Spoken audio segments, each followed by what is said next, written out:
करीना कपूर जल्द ही film crew के साथ बड़े पर्दे पर दस्तक देने वाली हैं। हाल में ही उनका गाना चोली के पीछे क्या है रिलीज हुआ था। ये गाना फिल्म खलनायक का है, जिसमें चोली के पीछे क्या है ईला अरुण और अलका याग्निक ने अपनी आवाज़ दी है। इसे तो बस हमेशा की तरह एक बार फिर से रीमेक किया गया है।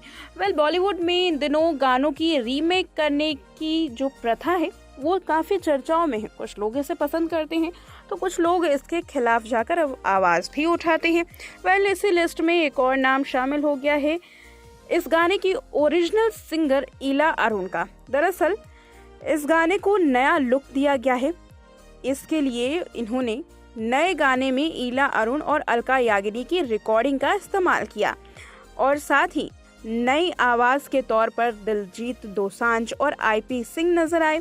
आईपी सिंह और दिलजीत दोसांझ ने इस गाने को अपनी अलग आवाज़ दी है, लेकिन इससे ओरिजिनल सिंगर ईला अरुण बिल्कुल भी खुश नहीं है। दरअसल एक लेटेस्ट इंटरव्यू हुआ। इस इंटरव्यू में ईला अरुण ने बताया कि इस गाने को रीमिक्स करने से पहले उनकी परमिशन ही नहीं ली गई, ना ही उन्हें कुछ बताया कि इसका नया वर्जन तैयार किया जा रहा है।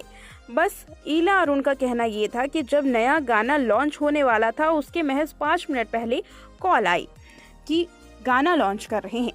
इस एक्सपीरियंस से ईला को काफ़ी ज़्यादा झटका लगा। सिंगर ने कहा कि एक नैतिकता के तौर पर भी प्रोसेस को ये गलत मानती हैं।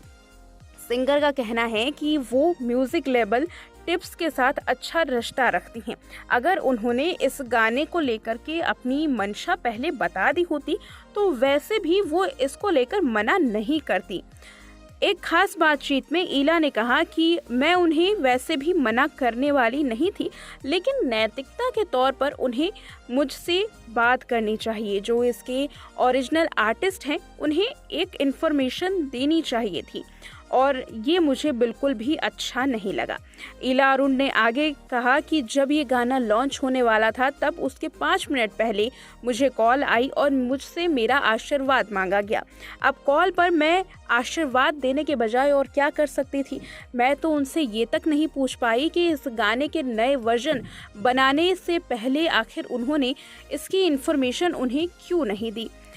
ईला का कहना है कि मेरा भी रिएक्शन इस गाने को लेकर बिल्कुल वैसा है जैसा अलका याग्निक का, यानी कि दोनों ही ओरिजिनल आर्टिस्ट इस गाने के नए वर्जन से सिर्फ इसलिए खुश नहीं हैं क्योंकि ओरिजिनल आर्टिस्ट को इस गाने के नए वर्जन के बनाने से पहले बिल्कुल भी बताया नहीं गया। दरअसल इस गाने की प्रॉफिट को लेकर के सारा विवाद है। ईला अरुण ने कहा कि ओरिजिनल चोली के पीछे क्या है ये गाना काफ़ी बेहतरीन था। साथ ही लिरिक्स राइटर आनंद बख्शी, म्यूजिक कंपोजर लक्ष्मीकांत प्यारेलाल और इस पर परफॉर्म करने वाली माधुरी दीक्षित और नीना गुप्ता की काफ़ी तारीफ की और कहा कि ये गाना तो आइकॉनिक है। उन्होंने ये भी कहा कि कंपनियां मानती हैं कि पुराने गाने को रिक्रिएट करने से ये नई यंग जनरेशन तक पहुंच जाएगी, लेकिन हमें इसकी ज़रूरत ही क्या है। डायरेक्टर्स अपने खुद के गाने बनाएं, उसमें पावरफुल सॉन्ग का इस्तेमाल करें बजाय पुराने गाने के रीमेक करने की। सिंगर ईला अरुण ने ये तक कहा कि वो कोई विवाद नहीं चाहती हैं, लेकिन उनका ये एक्सपीरियंस बड़ा बुरा रहा। उन्होंने आगे ये कहा कि अगर किसी आर्टिस्ट के गाने को रिक्रिएट किया जाता है तो उस आर्टिस्ट को इसकी खबर होनी चाहिए, इसे इसमें काम देना चाहिए और अगर उनके किसी भी गाने से कंपनी को कोई फ़ायदा होता है, कोई प्रॉफिट होता है तो उसका कुछ हिस्सा आर्टिस्ट को भी दिया जाना चाहिए।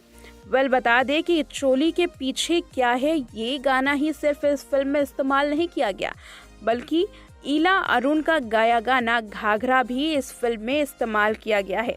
तो ये डबल वजह रही ईला अरुण के नाराज़ होने की।